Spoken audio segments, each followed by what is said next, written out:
Assalamualaikum warahmatullahi wabarakatuh. Hai teman-teman, perkenalkan nama saya Mita Astriani, NIM D1A1200116, jurusan Agribisnis kelas A, Fakultas Pertanian Universitas Haluoleo Kendari.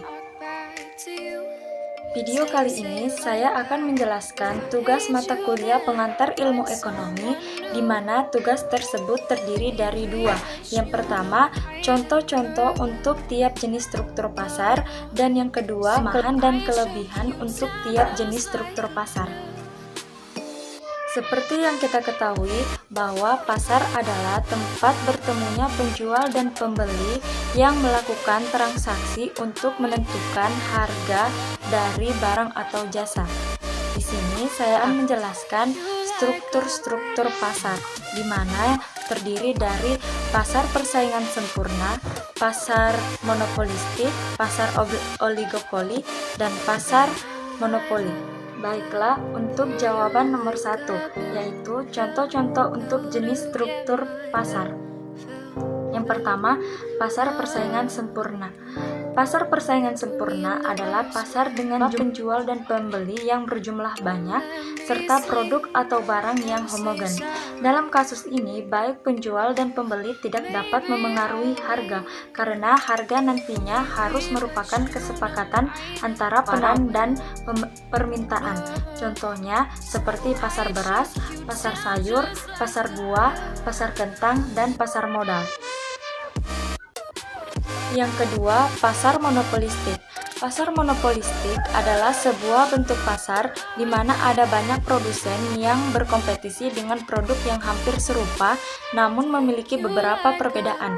Pasar monopolistik banyak kita temui pada kehidupan sehari-hari seperti sampo, sabun, TV, sepatu, air mineral, dan lain-lain.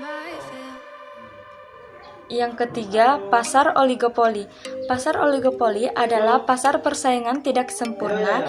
Disebut demikian karena di dalam pasar oligopoli terdapat jumlah produsen dan pedagang yang tidak banding dengan jumlah pembeli atau konsumen.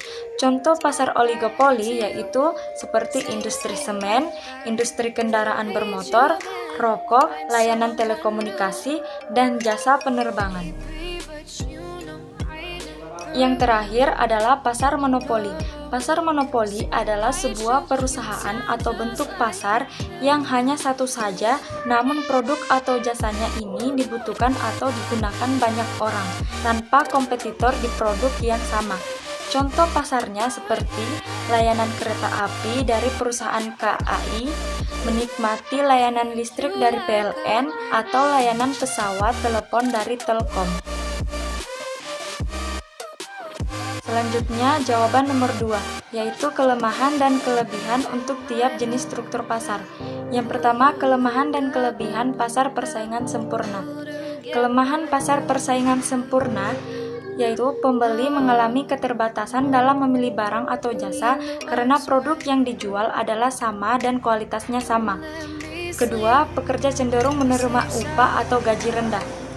Kelebihan pasar persaingan sempurna, yang pertama, tidak ada persaingan di pasar ini karena produk yang dijual homogen atau serupa, dan dalam pasar bersaing sempurna, penjual tidak perlu memasang iklan atau promosi.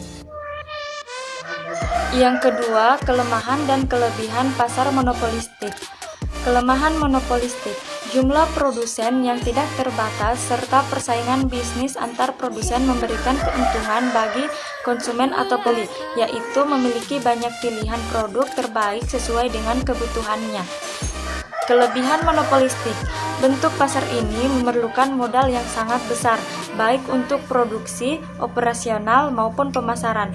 Para pemain di pasar ini adalah mereka yang mempunyai modal besar dan pengalaman yang baik. Yang ketiga, kelemahan dan kelebihan pasar oligopoli.